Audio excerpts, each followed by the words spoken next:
Welcome back everyone. My name is Godwin. If this is the very first class you are seeing on Economics, then welcome to Economics. Today we'll be talking about set theory. Now, what is set theory? Set theory is a branch of mathematical logic that studies sets. It's not a big deal if you want to memorize this or not, so that's not the major thing that we are focused on in this video.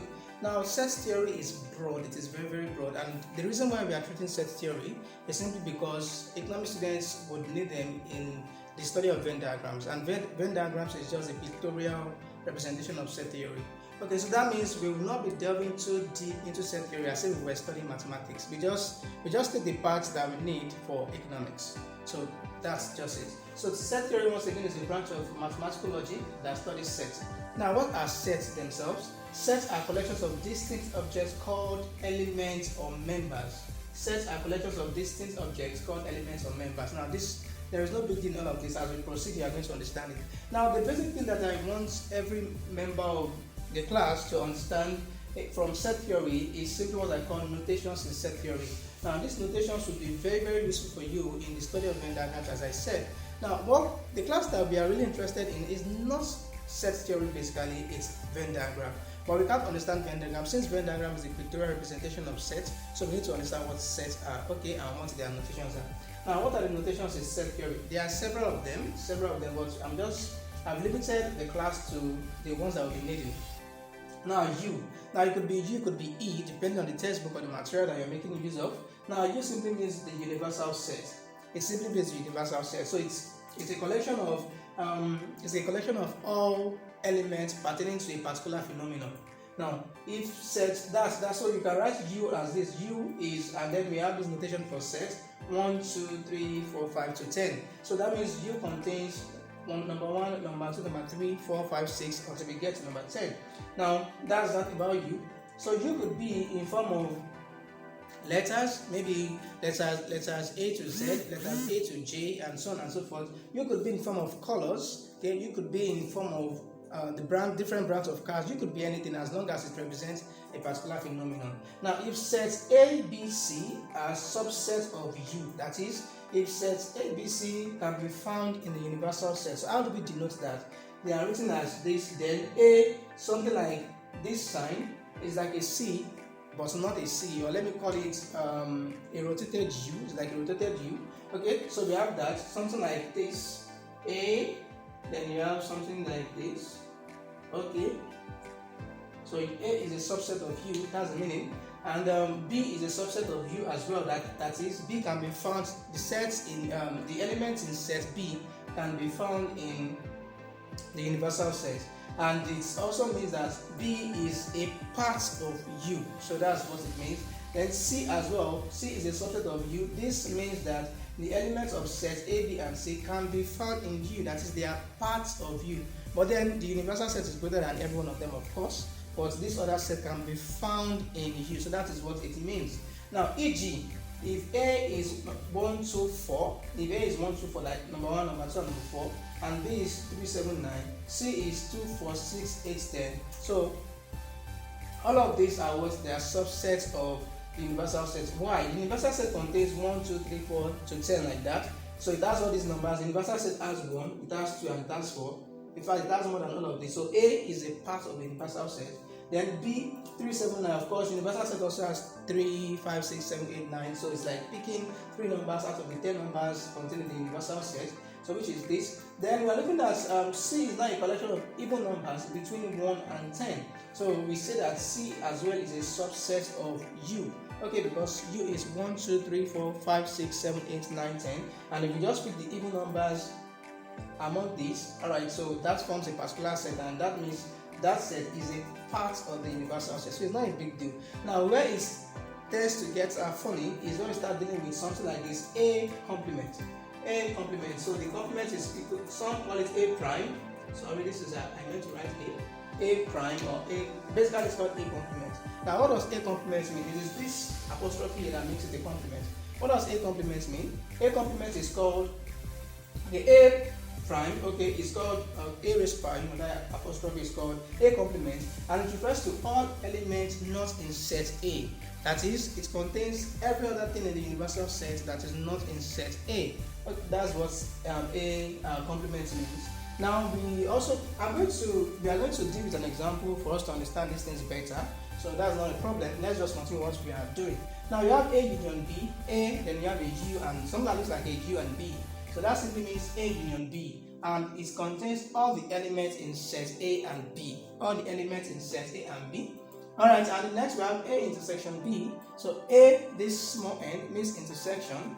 A intersection B, which simply means that A intersection B and contains only elements common to set A and B. Only elements common to set A and B. Now we have A complement intersection B. So if we are talking about just two sets, set A and set B. So A complement simply means that every other thing that is not contained in A, right? And every other thing not contained in A is definitely B. So if you have that intersection B, you get only B at the end of the day. So A complement intersection B contains elements only in set A. So given that we are only talking about set A and set B. So if you have a set C, the answer would have been different, or the interpretation would have been different. Now A intersection B complement. Now B complement contains, so we are also assuming here that the only set we have are set A and set B. So B complement will simply mean the elements not in set B. And the element not in set B definitely are the elements in set A. So A intersection B prime contains elements only in set A. So this is how this is how we note this under set theory. Now you really have to take note of this because Venn diagram basically is a very simple stuff in mathematics as well as in economics. But when you start writing exams and all of that, it's not about the numbers. So there are marks that will be given for these notations if you write them correctly, and that is why you really need to understand them. Besides, it's good for knowledge sake. Okay, so given three sets A, B, C, so you have set A, set B, and set C. So now you have A intersection B complement intersection C complement. Now A intersection B complement simply means all the elements not in set A, so set B, right? So that simply means the elements in set A and the elements in set C, alright? But then at the end of the day, we have an intersection C complement as well. So that means a B complement is talking about all other elements not in set B, and C complement is talking about all other elements not in set C. So we are left with only A, set A. Alright, so A intersection B complement intersection C complement contains elements only in set A, given that you have these three sets, given that the sets are three. The same thing goes for A complement intersection B intersection C complement. A complement simply refers to every other element not in set A, which simply means the element in set B and the element in set C. But then we eventually have intersection C complement, which is also talking about element not in set C. So if you have element not in set B, if you have element not in set A, element not in set C, so what else are you left with? Only element in set B. So that is why A complement intersection B intersection C complement equals element only in set B, given that we are talking about three sets only. Now we then have this A complement intersection B complement intersection C equals element only in set C. I believe you understand that. So now we are going to deal with a mathematical example and see how all of this thing works. So then we have this simple question, an example. The set of A contains 1, 2, 4, set of B contains 2, 5, 7, and set C contains 2, 4, 6, 8, 10. Now, a lot of questions could be brought out of just these three sets. I've brought out how many questions? A to I, that should be around 1, 2, 3, 4, 5, 6, 7, 8, 9 questions. So more questions could still be asked on this. Now, I'll start sorting them one after the other and you realize that they are very simple. So you set A is 1 to 4. The first question is A union B, which simply means all the members contained in set A as well as set B. So A union B will give us, since A is 1 to 4 and B is 2, 5, 7, so A union B will then give us, we arrange them one after the other. So we have 1, comma, we have 2, after 2 we have 3, then there is 4, then 5 and 7. Simple. So this is simply what A union B is. Now the next question says A intersection B, which is talking about elements that are common to set A and set B. Elements common to set A and set B. So if A is 1 to 4 and this is 3, 5, 7, 1 is here, 1 isn't here, 2 is here, 2 isn't here, 4 is here, 4 isn't here. So 3 is here, it's not here, 5 is here, it's not here, 7 is not here. 6 simply means that there is no element common to sets A and B. And how do we denote that? You can just leave it as an empty, you leave this empty, or you write this representing a null set. That is, there is nothing that you have in both sets. Now C is at the same time. So that's what it means. Now, question C says A union B union C, which simply talks about every element contained in set A, set B, and set C. So set A union set B union set C is simply this. So we have 1, we have 2 here, and we as well have 2 here. So we write it just once, 2. Then we have 3 is here, 3, followed by 3, followed by there is 4. So we have 4 here, we have 4 here, so we write it once, followed by we have 5 here, 5. Then we have 6 here, 6. We have 7, 8. We don't have 9, but we have 10. Okay, so this is simply what that question is. So this is the answer to the question. Then D, what do we have? So D says A intersection B intersection C. A intersection B intersection C. So what is A intersection B? Okay, A intersection B, we got that already, okay, which was an empty set. So an empty set intersection C, of course, we are going to be having this again. And then let's go to question E.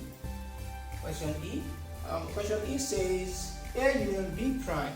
A union B prime. So this simply means all the elements not contained in set A and set B. Okay, A union B. But before we guess A union B complement rather, but before we guess what this answer is, you must know what A union B is. Okay, so A union B from A is what?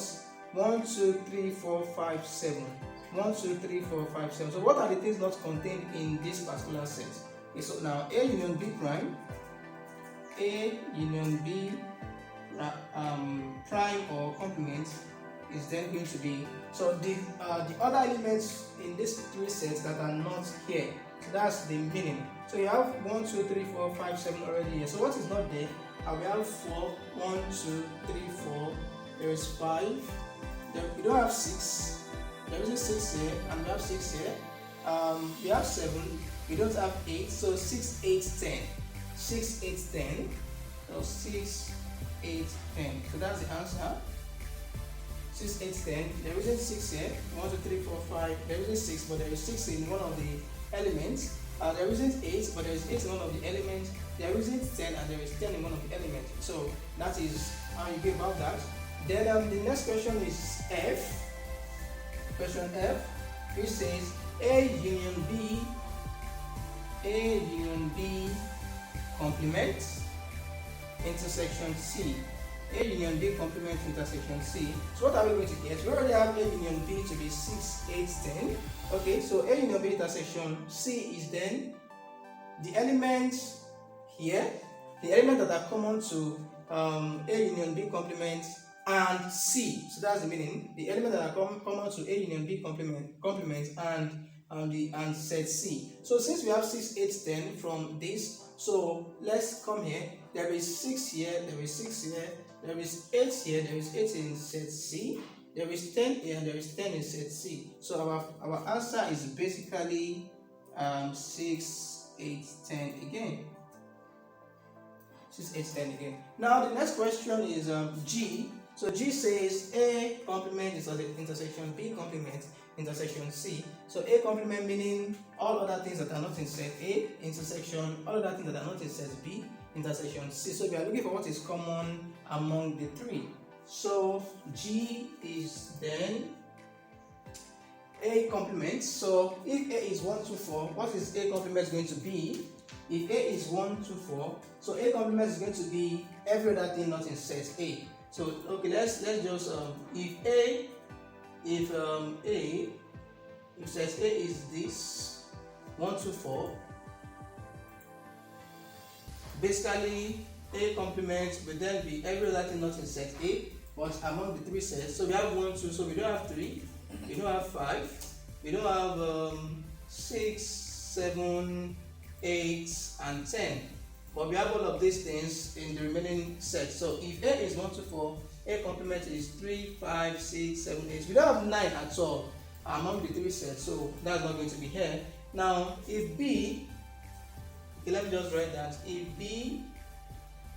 set B contains 3, 5, 7, So what are we going to have? Is set B complement. So B complements will then be equal to so we have 1.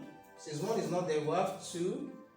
Then we'll be having 4, 5, 6, 7, 8, and we're having 10. Alright, so we have 1, 2, 4, 6, 8, and 10. Okay, and then we have set C. So set C is already 2, 4, 6, 8, 10. Set C is already 2, 4, 6, 8, 10. So what we are checking now is simply this intersection this, then intersection this. So let's do A intersection A complement intersection B complement first. So let's do A complement intersection B complement first. So what are we going to get? So that's going to be what's common to the 2. We have 3 here, 3 is in there. We have 5 here, 5 is in there. We have 6 here, 6 is there. So we have 6. Then 7 is there, 7 is in there. 8 is here, 8 is there. 8. And we have 10. Okay, so this intersection C, A prime, A complement, intersection, this intersection C is then going to be 6, 8, 10 intersection C. So in C, what do we have? 6, 8, and 10. 6. We have 6, 8, and 10. So 6, 8, and 10 intersection. What we have in C is going to give us 6, 8, and 10. Again, 6, 8, and 10. That is 6, 8, and 10 is common here. So now, what this simply means is C only, elements in C only. You know, we talked about this when I was explaining the notations earlier. So look at it, elements in C only. So this is trying to tell us that okay, 6, 8, and 10 are in element C only, are in set C only. Now let us look at it. Is 6 in set A? No. Is 6 in set B? No. 6 can only be found in set C. Now again, is 8 in set A? No. Is it in set B? No, but it can be found in set C. Is 10 in set A? No. Is it in set B? No, but it is in set C. So 6, 8, 10 can only be found in set C. So that is why it is called C only. If you look at it, C shares 2 with set A. It as well shares 4 with set A. But 6, 8, and 10 only belongs to set C. Alright, so that is how we go about that. So I'm going to give you this as an assignment. H and I, A complement intersection B intersection C complement. Basically, what this is asking to look for is B only, the elements contained in B only, sets B only. Then we have this A intersection B complement intersection C complement, and what it is asking to look for is elements in set A only. So I've done C only for you, then we are left with H and I. I would like to have your answers in the comment section. If you enjoyed this video, please click on the subscribe button, the like button, and the notification bell that appears after you subscribe. Share this platform with your friends, let them know about set theory and every other interesting economics classes that we have on the channel. Thank you very much once again, and hope you understand everything we've done here. See you in the next class when we talk about Venn diagrams. Hope you enjoyed the video you just saw. If you want more of our videos, please make sure you subscribe to the channel and click on the notification bell. Now, there is a way to enjoy to make the best of our YouTube channel, which is to go to the playlist section of every video or of every topic. So what you have to do is just type Microeconomics on YouTube. When the page displays, make sure you subscribe. A bell button appears immediately, so you click on that bell button. Then go to the playlist section. So you're going to see videos, playlists, description, and all of that. So just go to the playlist section, and whatever topic you are looking for, look for the playlist and click on the video. Now our playlists have the classes arranged in a very chronological manner. So if you want to see a class on ISLM, so it starts from the beginning, the simple ones to the difficult to the complex ones. So if you want to see a video on, let's say, elasticity of demand, so you start from what is price elasticity, so from there then to the basic ones and on and on. So I'm just telling you that in case you really want to make the basis of this YouTube channel. And there's also one thing that I want to add, which is that our YouTube classes may not be enough for you. You may want a regular interaction with the tutors and all of that. So what you just have to do is to check the description of the video. You are going to find a WhatsApp link. So, but before you do that, I really have to tell you that clicking that link is going to lead you to one of our schools. It's going to lead to some of our schools. So we have MOG School of Economics on WhatsApp, and we make use of our YouTube channel to run the groups. So the classes are paid for, so you're meant to pay for them. So to join our Econometrics school, so that is 2,500 naira per month, and to join our Microeconomics or Macroeconomics schools, so that is 2,000 naira per month. We also have we don't have classes or we don't have schools of mathematical economics because microeconomics has its mathematical aspects as well as macroeconomics. So the mathematical aspect of macroeconomics is treated in the macroeconomics school, and the mathematical aspect of microeconomics is treated with the microeconomics school as well. So I'll see you next time. Thank you very much for watching.